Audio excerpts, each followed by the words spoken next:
Welcome to the Catholic Dad Show. My name's Chris. And I'm Matt Rice, and we are here to share whatever wisdom we think we might have gotten from God to Catholic dads out there everywhere. And today we believe that Catholic fatherhood can change the world. What do we do? I interrupted you, or there's a lag, and I paused just long enough. Anyway, guys, today we are talking about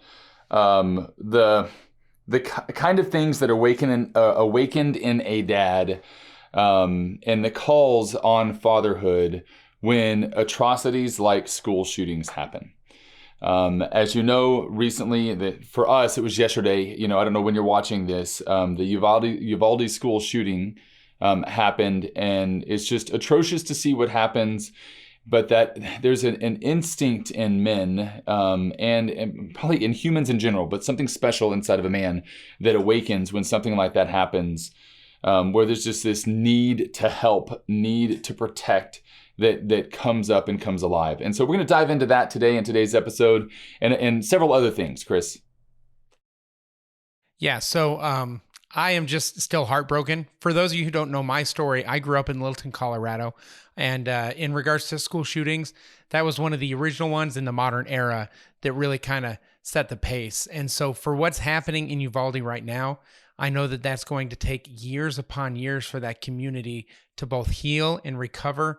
And there's a permanence to it. But I'm telling you, ever since that kind of came into my own world, I was 19 years old, maybe 20 years old at the time of the Columbine shooting.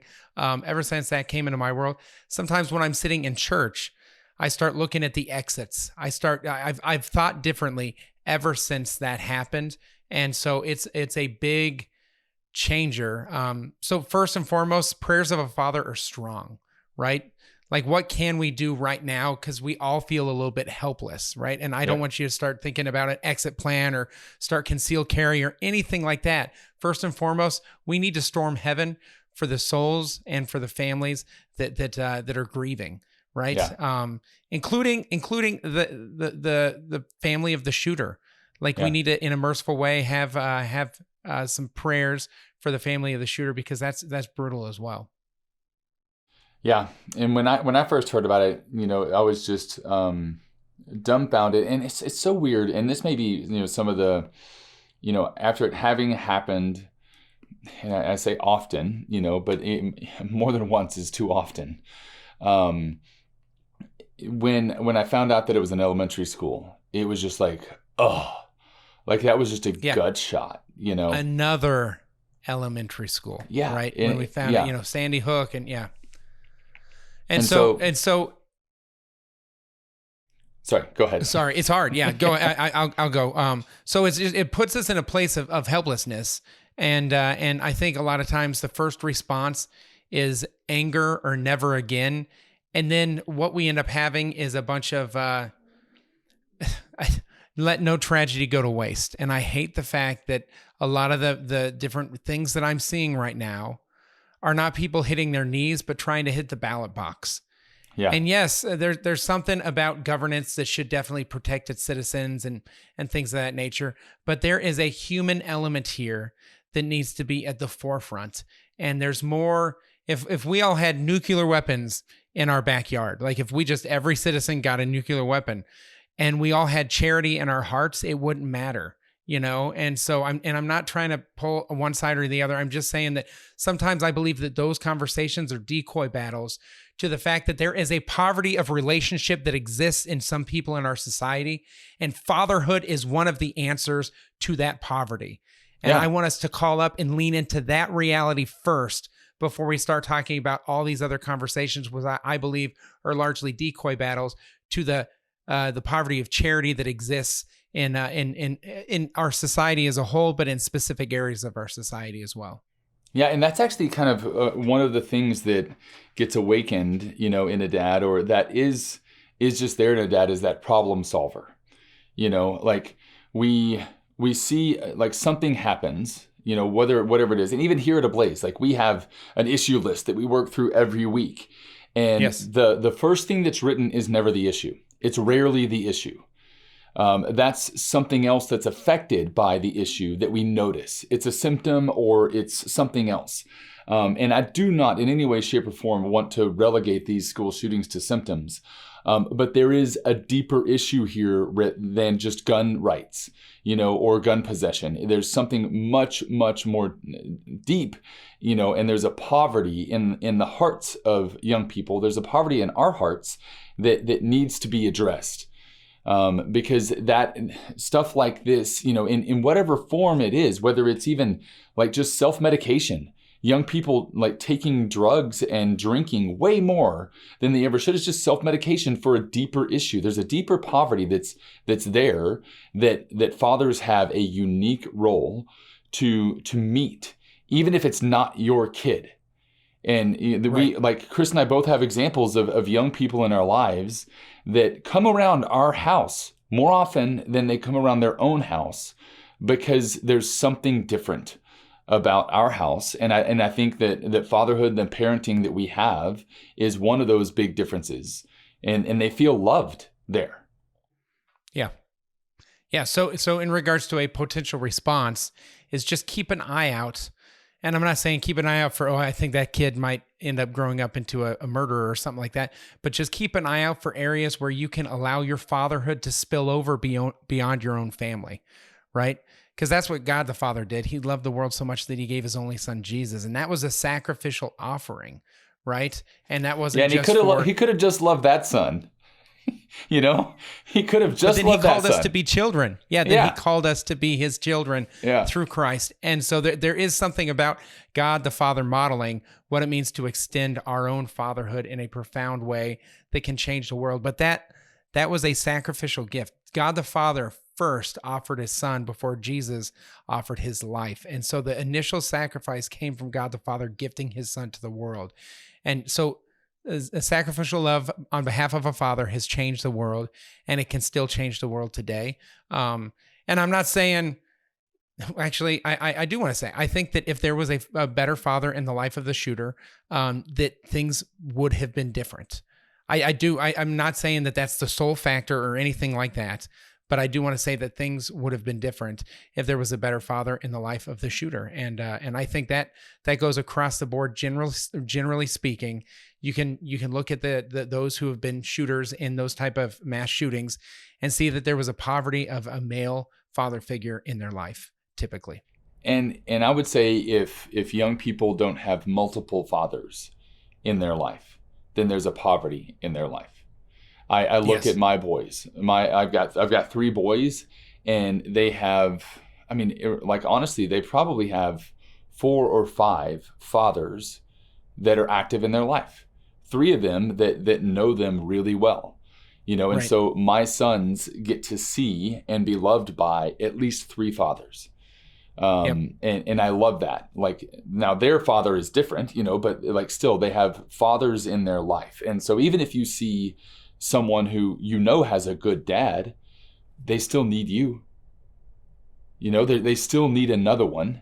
They still need other good, fathers in their life, other than just their dad. Yeah. So let's pause for just a moment and talk about, okay, so now you have children and it's summer break, but like when fall semester starts up, like you're going to send them to school again. Yeah. Like that's the reality, right? How do you deal with that fact? Or should you even sit down and talk with your children about this? Like how do you navigate this Uvalde situation with your own kids? What are your thoughts?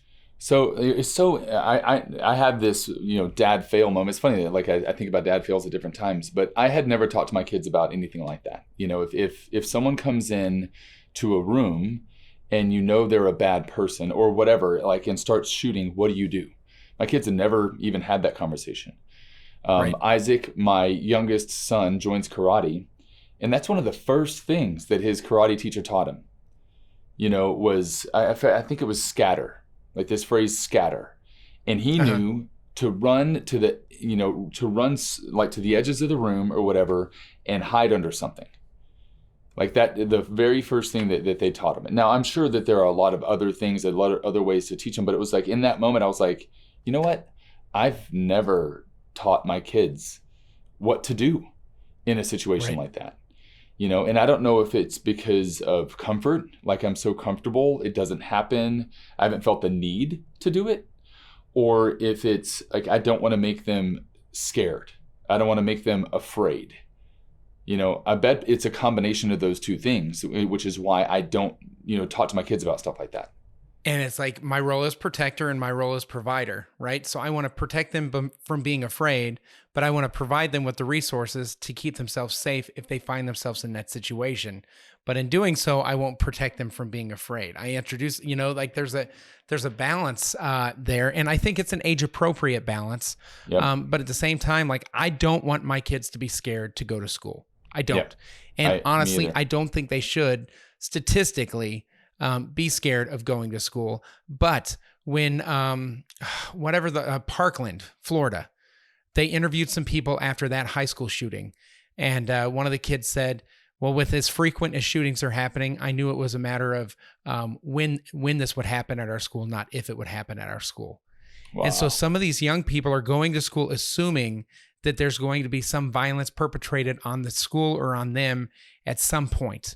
Like they just assume that that's what it means to go to school now. And that is heart-wrenching. And that's insane, right? To think that that's the assumption. And again, media makes, if something happens in New Jersey, it feels like it happened in your neighborhood because of the way news and word travels nowadays. And that's not a bad thing, but it can be a very scary thing for adolescents and below. And so helping our kids navigate that reality, maybe giving them a tool to be like, yes, you need to scatter. And now you have a response. And then they're like, okay, I am armed with a response. Now I know that I can do this if this happens. And maybe they feel more comfortable and confident going into schooling situations. Yeah, and maybe it does the opposite of instead of like instilling fear because they're equipped, because they like not all of them, but many of them see the news or will hear about it from their friends. So you're not protecting them from the information if you don't talk to them about it, because they're going to get the information. Depending on their age, they're going to get the information. It's like, and then like, I feel like ignoring it may communicate something to your kids that you don't want to communicate, that you should be afraid of it. Like, we're not going to talk about it because I'm afraid of it. And I think talking about it may actually do the opposite. It may show that I'm not afraid of this, or like we need to be adequately, afraid of this. But we also need to, like, when stuff like this happens, we need to, face it with courage, and what does that courage looks like? It looks like scatter, or whatever it looks like, and I know that there are, like, my guess is that almost every city that people live in that's a decent size, there are self-defense classes. There are places you can go that will actually train you on what to do if there's an active shooter. And there's probably plenty of videos, online. I haven't done any research on that or anything like that, but there are things that young people should do. And I know there are schools that actually train, their students on this, and they have those drills instead of and in addition to fire drills, they have drills, which it almost sounds terrifying, but again, it equips them for lockdown drills. Yep. Yeah. Like the lockdown, like you said. Yeah. But here's the deal. When we were growing up, we were familiar with the phrase "stranger danger." Do you remember that? Oh yeah. Yeah. And then I don't want my kids to think stranger mass shooter. Yeah. Right? Like that's I don't want them to see every stranger as someone who could potentially create extreme violence. Because if you were at a park or a playground and you can't find mom or dad, literally go up to any adult, whether you know them or not, and 99.999999% of them are going to help you. And the other 0.01% of them are just going to ignore you. They're not going to hurt you. They're not going to kidnap you or anything like that. Like, the reality is I don't want my kids to be afraid of other people, because at the end of the day, society largely wants to help its members out. And that's a beautiful thing. Yep. But these situations, these shootings, Uvalde and situations like that, make it seem like everyone out there is a monster. Yeah. And that's a lie. And that needs redeemed. Absolutely. And like what you're saying, like stuff like this sows distrust, in a society. And that's what exactly what you're talking about. Like, I can't trust you. I can't trust the other person, whoever they are. Right. because they may be that person, and like Right. you were talking about sending your kids, like if your kids get lost, I think my wife has always told them, find a mom with kids, go to a mom with kids and ask her for help. And I was like, well, what about a dad with kids? What's wrong with dads? But for some reason, Moms are easier to find. I mean, moms are easier to find. be fair. Yeah. Yeah. Yeah. And little kids, it's easier for little kids to trust moms. Yeah. There's just something like, and that's the motherly thing that's what makes moms unique. But anyway, you're right. That one of the things in that same karate class that my son learned was that not all strangers are bad. And the teacher, like, they even had a drill for this. He said, if a stranger's walking up to you, what's the first thing you do? And they said, they said the wrong thing first, but he taught them to say stop, like very strongly and forcefully. And he's like, okay, if that stranger stops and turns around and walks away, are they a good stranger or a bad stranger? And they're like, good. If they keep walking forward, then it's a bad stranger. And so that was like the way to test strangers. I don't know, we've gone off on a tangent, but I just love that my kids are getting equipped to deal with situations that could be very stressful for someone in their age and their size. Well, they also say to give them your name. I know that sounds really weird as a little kid to be able to say, my name's Chris, because people don't want to hurt people that they know, right? Yeah. This is why we don't name cows that we turn into hamburgers, right? Like, you just don't name the pigs, don't name the chickens, you guys. Just don't name those animals, because it all of a sudden becomes personal. And that says something about the way humans are innately created to care for and journey with each other. Yeah. And I think that we as dads need to model that, because, and you've seen this, you've seen dads at a park or a playground or whatever. And I've been that dad where there's a handful of dads sitting in the shade, staring at their cell phones or catching up on their ESPN app or whatever. And then there's one or two dads out there playing with a ball in the middle of the field or in the park. And every kid at the playground is over there with those dads trying to play. I mean, you're not my kid. You're not my kid. Yeah. I've been at the pool and random kids are hanging on me because I'm playing Pool Monster. I don't know these kids, but I'm like, well, you're here, so I'm going to throw you just like I threw the other kid. There's something contagious about community when a dad is involved. And I'm a stranger to those kids, but they know that I'm good. They know because of my fatherhood that I'm good and that I'm safe. And so we need a model that we can care, because it really does. They say it takes a village to raise a child. And I think that is largely lost. And this generation, Gen Z, that we're journeying with, our children's age, they're a part of what's called the loneliest generation. Yeah. Like, in regards to high scores, they're the number one in regards to feeling alone, feeling isolated, depression, and suicidal ideations. Like, that's this generation of our kids. Yeah. And they've been isolated with screens, but they've also been isolated in the midst of a pandemic and all these different things.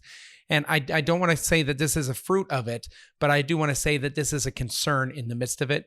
And fatherhood is part of the answer. So, but in the other aspect of it, if your kids are asking about Uvalde, I would encourage fathers to first hit our knees and pray.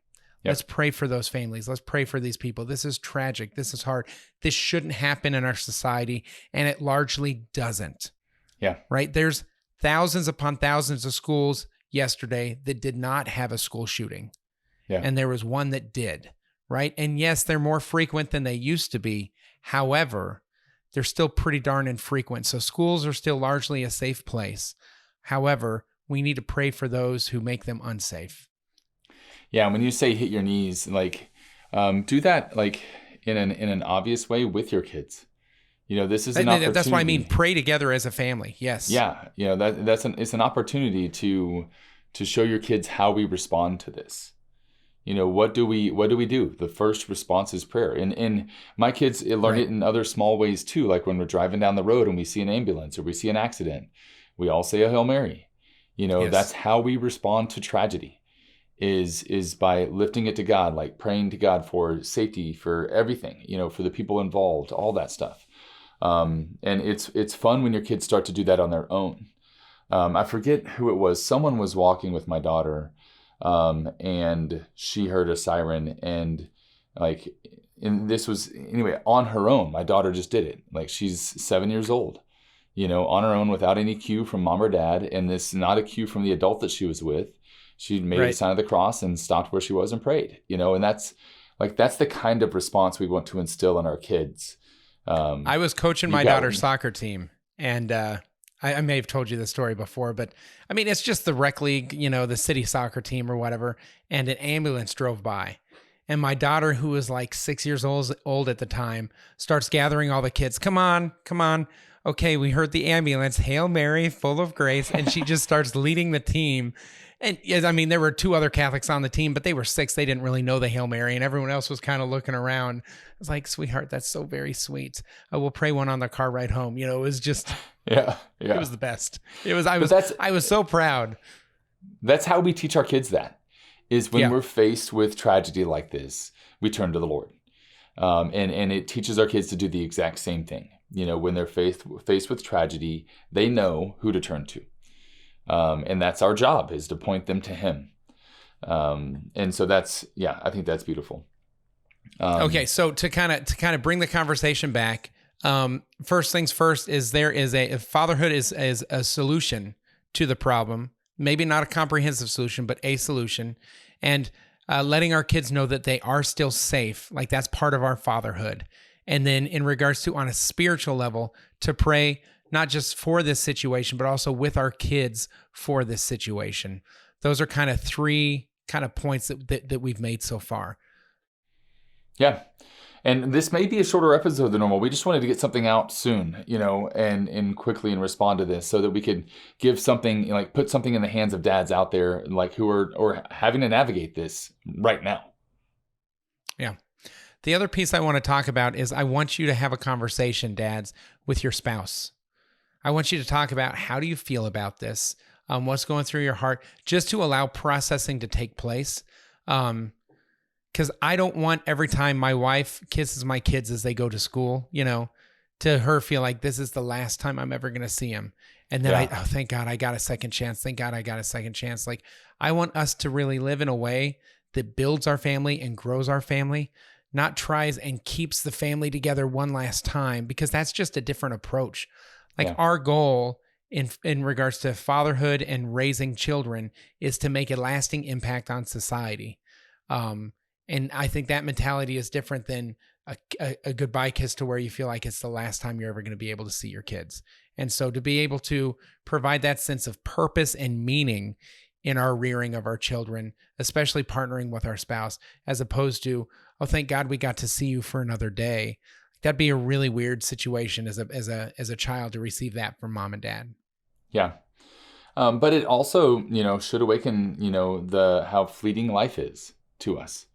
Life is short. For us to always assume that there's going to be a tomorrow.